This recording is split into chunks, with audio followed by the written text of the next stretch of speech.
I'm going to turn it over to you, Pastor. All right, well, let us pray. God, we give you thanks for this day and for the blessings of being able to gather on this platform so that we're all safe, but yet can conduct the business of the county. I lift up the agenda for tonight's meeting. I pray, God, for discernment and wisdom and decisions that need to be made. I pray for all the council members.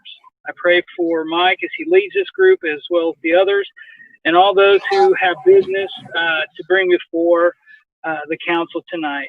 We ask a blessing, dear God, on the graduations happening in our county and on our community as we continue to move forward in all that we do. And this we pray in Jesus' name.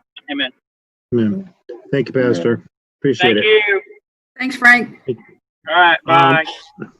We're going to forego the Pledge of Allegiance, not for any particular reason, but because obviously it's a little difficult with the Zoom meeting going on. Although at this time with our nation going through what it's going through, it's probably more important than ever to rally around the flag and then with our founding fathers stood for. Not to get all preachy or political, but not to say that Black lives don't matter, other lives don't matter. We love and care for, we should love and care for each other all equally, and be concerned about everybody's well-being, whether they be our police officers or first responders or those that are just everyday citizens in the community. We want to support one another, and I wish there was more of that than some of this strife and heartache that's going on and kind of tearing our nation apart. So, like I said, I don't mean to get all kind of preachy or up on a soapbox, but I just wish that we would all get along a little better, like my perception is of the way we do in the county here, through the different parties and the different ethnic groups and so forth and so on. I feel that there's a lot of genuine care and concern for each other, and we all look out for each other, and I wish everybody else would do the same thing. With that being said, the minutes and the agenda have been sent out to everybody. Has everybody had an opportunity to read and the minutes from June 3rd's meeting? And if so, is there a motion to approve? I have, and I'll make a motion to approve. Okay, we have a motion by Holly and by Kay to second them. Any additions or corrections? Obviously, there's none because I've already asked for the motion, so a little out of my getting out of sync here. All those in favor of approving our minutes from June 3rd, please do so by saying aye. Aye. Aye. Aye. Opposed, nay. You want a roll call, Mike?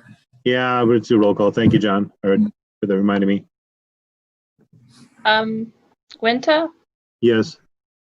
Riker Payton, Yes. Brockman, Yes. Dunn, Yes. Rhodes, Yes. Clark, Yes. Nobby. Yes. 7 yeses, motion passes. Is there any mail that anybody would like to share with the body of the council? Nope. Gosh, I was surprised. I thought for sure we might finally have something after 9+ years of being a council. Well, there's that email, Jane. Did you send that email out? No, I'm sorry. The one that you forwarded me about the grant opportunities? Yes. I did not have a chance to send that today. No. Okay. Mr. Attorney, relaxing back in a straddle lounger on this front porch. Are you asking if I have anything? Yeah, I certainly am. I know you were pouring yourself a cup of lemonade. Well, I will tell you that the commissioners today asked that the council take a look at giving some tax abatement, essentially incentives to improving properties located in the county. The reason they did that is the city last night passed an ordinance to do something very similar.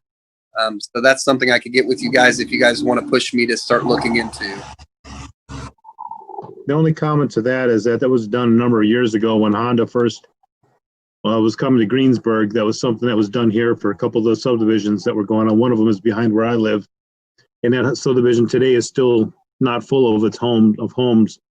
So I can't see that that's really been something that people have been clamoring to take advantage of, because it was offered, like I say, whenever Honda came to town.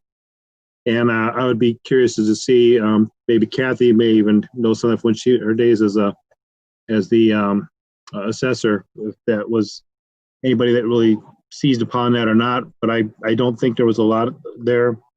I know us personally, we just remodeled our kitchen. I didn't, hold back on remodeling the kitchen because of worrying about taxes or something. We just did it. So it's something that the council could talk about, I'm sure, but that's just kind of my thoughts about it. Kathy, I don't know if you had anything to add to that or not. No, not this time. Well, most of those came through the auditor's office anyways. So, Oh, yeah. And so that would be on record, like Jane or Jill. She would have taken a lot of that information. I okay. think there was some over in, over in Indian Springs, over by the cemetery. And Yeah. a couple people, and then I know there was a few over where Bill Parrott is building. Right. Okay, well, it's something we can look into. I don't believe that there's any committee reports at this time. So we'll move over that. I don't know if we have a commissioner's representative on with us or not. I don't believe we do. So if not, hi, Ruth. Hi, Mike. How you doing? It threw me there because I saw David Nutty. I'm like, wait, that's not David Nutty. Yeah, sorry, I couldn't get mine to work. I see a hand in the back there. No problem. We have no old business, so we'll move on to new business. This past week, we did some interviews for the library board appointment, and the lone applicant was Lynette Eklund. I know that most of us, with the exception of Councilman Clark, were able to interview her various, different days. And if anybody would like to add any comments or any insight into that process, I would definitely yield the floor to them for that.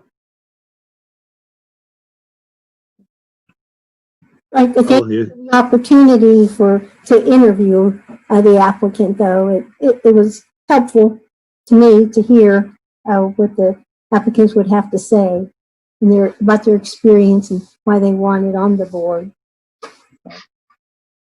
Though we may have only had one lone applicant, I believe it was Holly that brought it to the attention of the council a few years ago that we should probably have a process in place by which we make it known to the public to apply for these openings, and we don't just, I wouldn't say haphazardly, but get the first person that kind of jumps forward. Again, we only had one applicant, but still, there was made known publicly for others to apply for this position. I believe that we have a very worthy candidate for this position. If nobody has anything to add or to this, I would entertain a motion to appoint Lynette Eklund to the position of the library board. Mike, I'd like to make a motion to appoint Lynette Eklund to the library board. There's a second.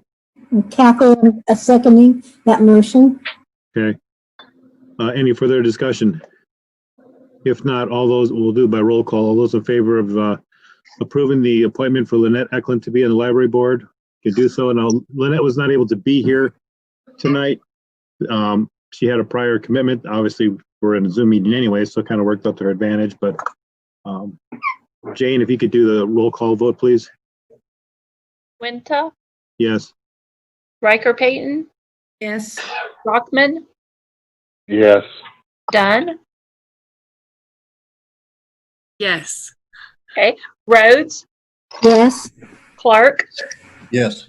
Nobby. Yes. Thank you. 7-0. Okay. Motion passes. I will pass the information on to the library board director so that she didn't know who we've appointed, and I'll of course let Lynette know as well. Moving on to transfers, additionals, and reductions. There was an additional transfer that is not on our agenda. Jane, if I just skip over it, let me know that I've missed it. But right now we'll go with the additional appropriation request for Ruth. Okay. I'm asking for an additional appropriation of $500. This is money for our county ID security program, our protection fund. This is a fund that has been established by the state code for the purpose of maintaining redaction technology in our office. What it does is it searches for social security numbers in our documents. Are you still hearing me? We are. Yep. Okay. Okay. The funds are collected through recording fees. And $1 from each document that we record goes into that fund. So there are funds available. It's just that it's never been appropriated in the past. And the State Board of Accounts now says we must appropriate that. So basically, I'm just asking to use these funds that are already there for that purpose. So I need to appropriate $500 to get me through the rest of this year, and then I will do a separate line item, a separate budget line for that for next year on my budget. Okay. Is there a motion to approve? I'll make a motion that we approve that additional appropriation. Okay, second. I'll second. Or Kayla seconded. So any further discussion? Again, we have a motion on the floor to approve the additional appropriation request for the recorder for the amount of $500. All those in favor signify by saying aye through roll call vote. Winter, Yes. Riker Payton. Okay. Yes. Okay. Yes. Brockman, Yes. Dunn, Yes. Rhodes, yes, Clark, Yes. Nobby. Yes. Thank you. That's 7-0. Motion passes. Ruth and Betty, if when you're done, if you could just still hang tight, because I wanted to talk about something while you're still on with us here. Okay. All right. Thank you. Appreciate it. Appreciate it. Thank you. A transfer request for County General for the Extension Office in the amount of $433. Looks it's coming from postage to a summer assistant. And I know that Heather was going to try to be here, but maybe I don't think she is. I don't know if Jane, you want to add anything, or it seems kind of self-explanatory as to what it is. Right. Yes. Unless anybody had any questions, I did not have anything to add. Okay. If there are no questions, I'd entertain a motion to approve. this is Kathy. I entertain a motion to approve for the Extension Office, money being moved from 3011 postage to the Big part. 1045 summer assistant, and a total of $433. Make a second. I'll second it. Okay, John seconds it. Any further questions? Gallery. If not, all those in favor, please signify by saying aye through Roll roll call call vote. Winter, Yes. Riker Payton, Yes. Brockman, Yes. Dunn, Yes. Rhodes, Yes, Clark, Yes. Nobby. Yes. That's 7. Thank you. Thank you. Both motion carries. And then the last one, it just kind of came in at the 11th hour, was from the jail. Another transfer request from Spillman to Supplies in the amount of $3,300. You may or may not have seen that email come through. I'm not sure if Jane got that out to everybody in time. Yeah. But it was, like I say, a last minute thing, so she wasn't going to update the agenda for that. So again, that's pretty self-explanatory as well there too. If there's no questions or comments on it, I'd entertain a motion to approve that as well. I'll make a motion to approve the transfer request for $3,300 Okay, from Spillman to Supplies for the jail. I'll second. we have a motion to approve. It's been seconded. Any further questions? If not, all those in favor, please signify by saying aye through roll call vote. Winter, Yes. Riker Payton, Yes. Brockman, Yes. Dunn, Yes. Rhodes, yes, Clark, Yes. Nobby. Yes. Okay. Thank you. That's 7. Okay. And then 144. Is that That me? would be- That's you. You're You, up. Betty. You're up. Okay. You're- So turns out I came up with what I think is a pretty good idea to try to help save some money and also deal with a retirement that I have that just happened. On June 30th, Sharon Ling left my office for retirement, is very happy. She had some seniority, so that brings us down some in salary. So I had a position for administrative assistant that is, I think, $23,000 and some odd dollars starting. And then we also have an investigator. Due to me feeling like I couldn't keep both positions and fulfill your request to cut some money out of my budget, I am going to combine those positions.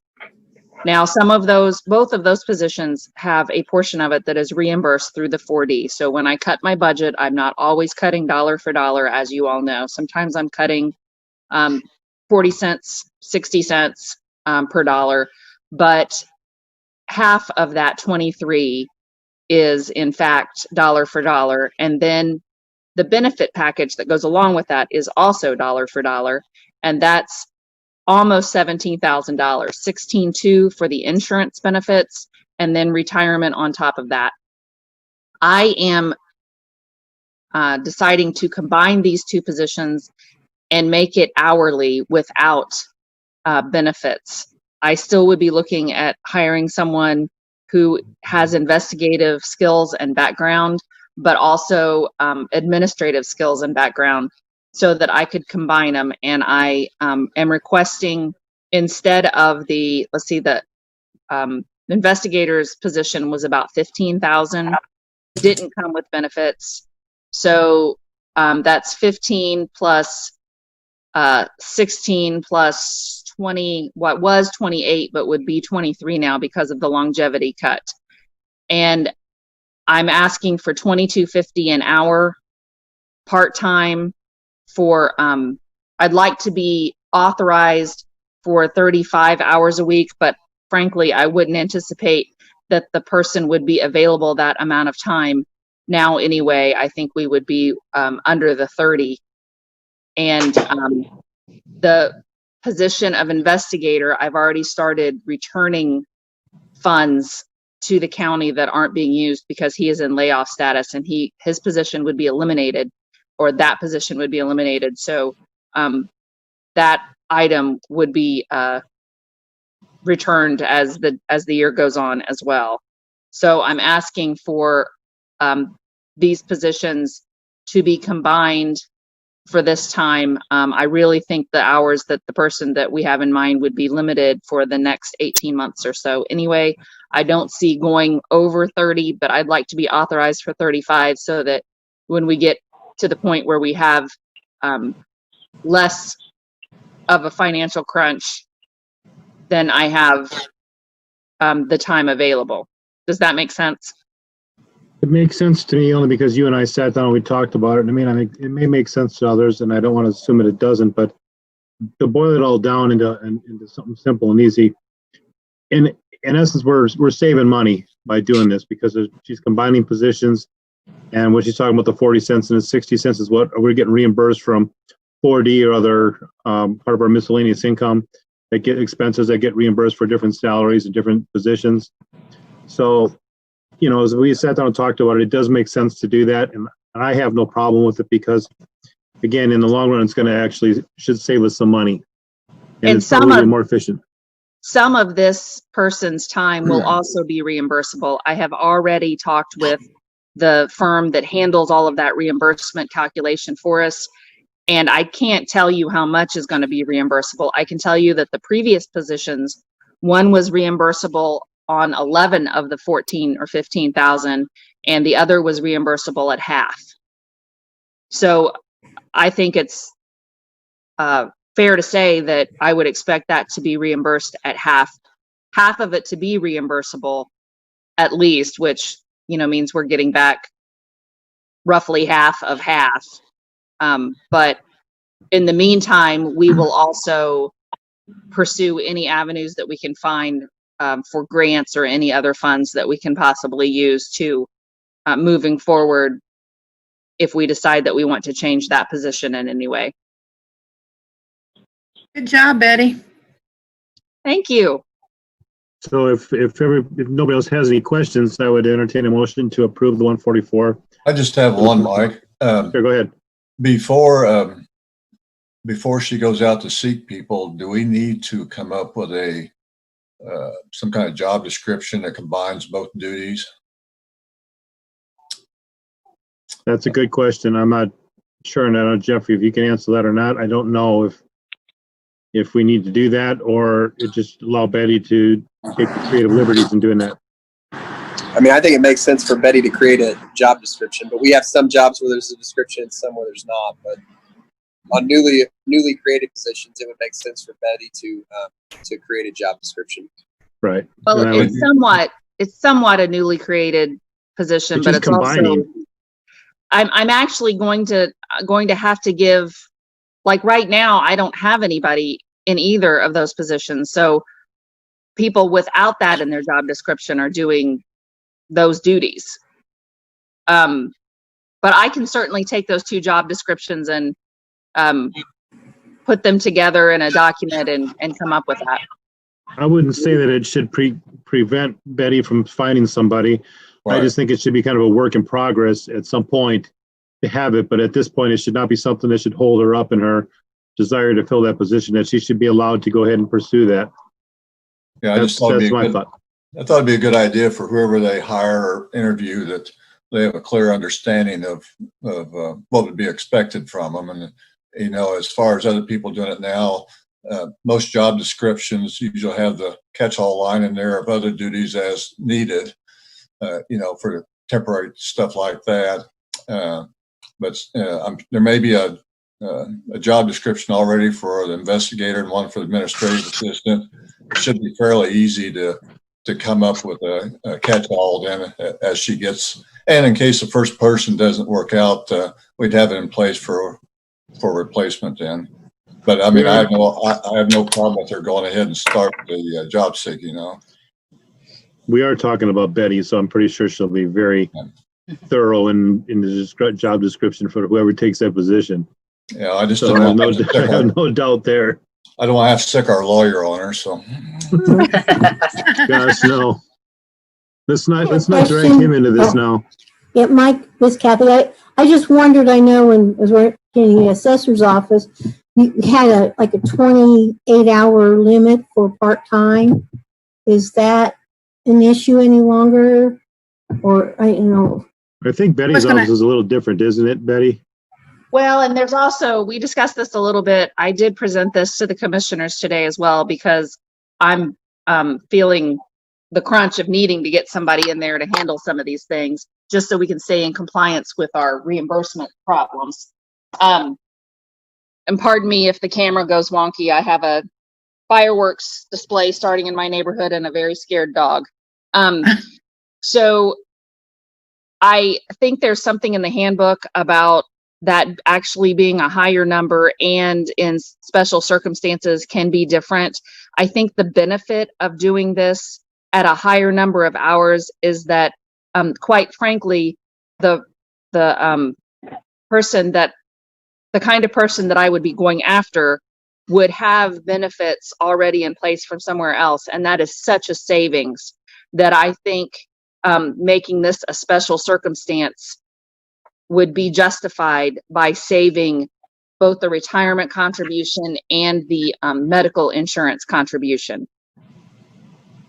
And I would agree with that. And I'm going to get to something here in a little bit once we finish up with Betty. And then, like I said, I appreciate Ruth and hanging on for this, but I would agree with Betty on that. Is there any other questions? I think job, Jane Betty. earlier, Jane said that number was actually 33 and a half, I think it is somewhere in too. the handbook. Yes. I agree. Okay, is there a motion to approve, or is there any more questions? I'll make a motion to approve Betty's 144. I don't know how you want to describe it. Special, I've been calling it an administrative assistant / investigator on the paperwork. okay, administrative assistant / investigator combo job On the paperwork. on the paperwork. Yeah. I'll second. We have a motion to approve in a second. All those in favor, please signify by saying aye through roll call vote. Winta, Yes. Riker Payton, Yes. Brockman, Yes. Dunn, Yes. Rhodes, yes, Clark, Yes, Nobby. Yes. Okay, 7-0. Who seconded that?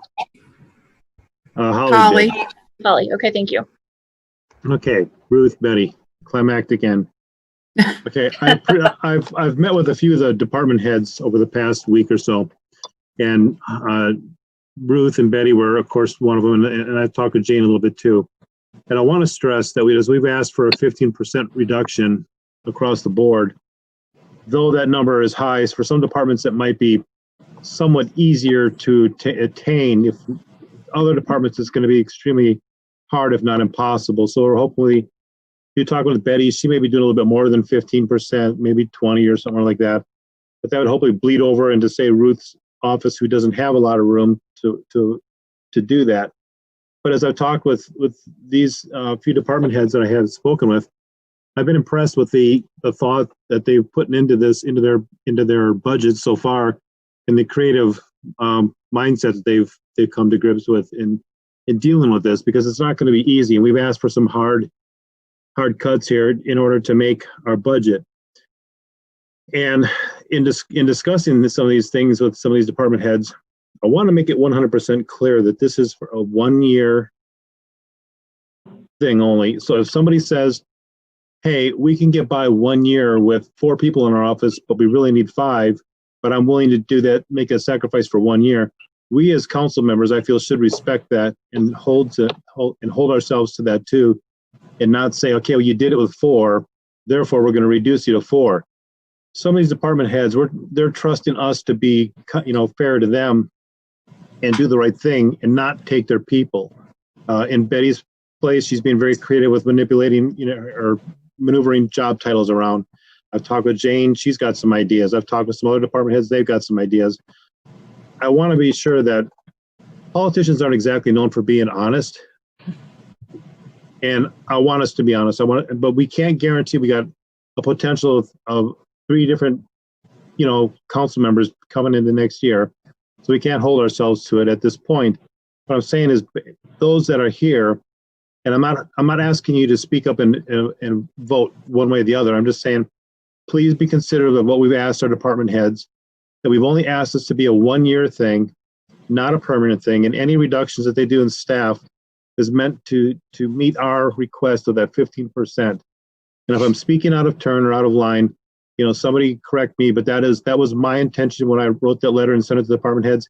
It was not to find a way to be sneaky and crafty and to eliminate positions, because that's in the long scheme plan of things here. I don't want to have to lay anybody off from the courthouse. I want to keep everybody employed as best we can, and I want to work with everybody. And if it comes to a point where we say, hey, we've made all the cuts we can do, and our only option is to consider layoffs, then I'd like to have another meeting with all department heads again, say, this is what we've come to as a council. What can you do to further help us? So I want us to work hand in hand with each other to come to a resolution, and not something that's going to be divisive and create contention between the department heads and the council, because we're all trying to do the best we can. And I respect the positions that our heads are in, and I hope that they respect the position that we're in, that we're not trying to hurt departments or to cut departments. We're trying to do what's best for the county and to be as fiscally responsible as possible, which makes sense. So if anybody, Betty or Ruth or anybody that's on here, Jane, if you want to chime in or say something, I'm more than welcome your comment at this point. But I wanted to thank the department heads that I've talked to, because I appreciate your creativeness and you're willing to work with us. Well, I think the level of truthfulness in politicians goes down as the national notoriety of the politician goes up. I like to think the rest of us here that are doing actual people's work are really just public servants and not politicians. So, I agree. We've always been able to work very fairly and upfront. And, it's a lot easier to lie when you're at a national podium than it is when you're rubbing elbows with these people every day. We depend on you to help us with our budgets and with our funding, and you have always been good to my office as long as I've been there, even as chief deputy. Working with the council and the commissioners has always been a pretty positive experience. So I don't see any reason why I would have any doubt in your intentions going forward. Thank you. Thank you, Mike. I appreciate your comments. I echo a lot what Betty said there. I don't often have to come before council or commissioners, but when I do, I've always had a very positive experience. And I trust that you will do what you say you will do, and you trust that we will do what we've set out to do. And you're right, we do take it very serious, and it is, most of our budgets are already pretty thin. So, it takes a lot of soul searching and a lot of creativity to come up with alternatives, but we'll get it done. I have no doubt you will. We've shared this before, and the community doesn't necessarily see this because they're not in budget workshops or budget hearings with us when we're talking about budgets and numbers. But we as a council know that it's going to be slim pickings to try and cut anything, because we have been cutting over the past few years. The fact that we've had a positive balance the past 3 years, we would like to continue that, and that may help us a little bit down the road this year. So it may not be as bad as we're anticipating. But as I've talked to some of your department heads, I said we've tried to paint a bleak picture, not for fear mongering or whatever, but to actually, we realize that this could be a bad situation with taxes and gas tax and wheel tax and all the different things that will impact us. That local tax, income tax, will hurt us. And if we don't collect with property tax, because the state has said, hey, we'll give you 60 days extension to pay your taxes, people may not pay their taxes right away. They may wait that 60 days. Right. So we're just kind of bracing for the worst, and hopefully we won't, and we'll be fine. And this will be a 1-year deal, but I'd rather be safe than sorry. I've said that a couple times tonight. I'd rather just be safe than sorry, and we'll all weather this thing together, and we'll get through this thing, come out the other side together, and hopefully everybody, more importantly, will be healthy through this whole thing, and we won't have anybody getting sick or affected by the COVID. So again, I appreciate all the department heads. I can't stress enough how much I appreciate them, how much I appreciate our fellow council members, how hard they work, and the concern and care that they have. I can truly and honestly say that the people that serve on the council with me have all big hearts. They have huge hearts. Their minds are all in the right place. Their hearts are in the right place. They truly care about each one of the county employees and the county citizens, and they're all fiscally concerned. We may not agree on everything 100% of the time, but we all come to the same point. And party lines don't matter to this council, and I've never really seen it be a point. So I think, Holly, you're a lone Democrat, but Holly is. We've never cared one way or the other whether she's a Democrat or not. We don't care. She's a council member. That's it. Put a C after her name. Put a C after our names for council members. And I appreciate, again, everybody working hard and diligently. And Jeff, we even appreciate you. With that, I have nothing else. If anybody else has anything to say, obviously we have no patron concerns. If there is nothing to add. I would again just say thank you to Mike, just because for reaching out to the people of the courthouse. I don't think any one of us could have predicted COVID. That was not something that last year, as we were able to give out, raises for the first time that were, better than they had been, that we would be sitting here this summer with COVID as a reality. Mm-hmm. So I appreciate all the effort. So let's get through this year, then next year let's kick some butt and get people taken care of again next year. Obviously we can't do it this year, but heck, who knows, we may hit the mother load or something and maybe use a county and get independently wealthy. But until then, my prayers are with every member of the county, and keep staying safe and healthy. And I know there's a lot of families struggling with different things going on, but like I said, this county, I don't think there's a better county in the state, in the United States. It's a very loving, caring community, and I appreciate the sacrifices and dedication of everybody that's willing to serve. So with that, I would entertain a motion to adjourn. Make a motion to adjourn. Second. I'm not going to do a roll call vote. Jane, all those in favor signify by saying aye. Yeah. Aye. I was going to say unanimous. There we Thank you, go. everybody. Thank you. Good night. Thank you.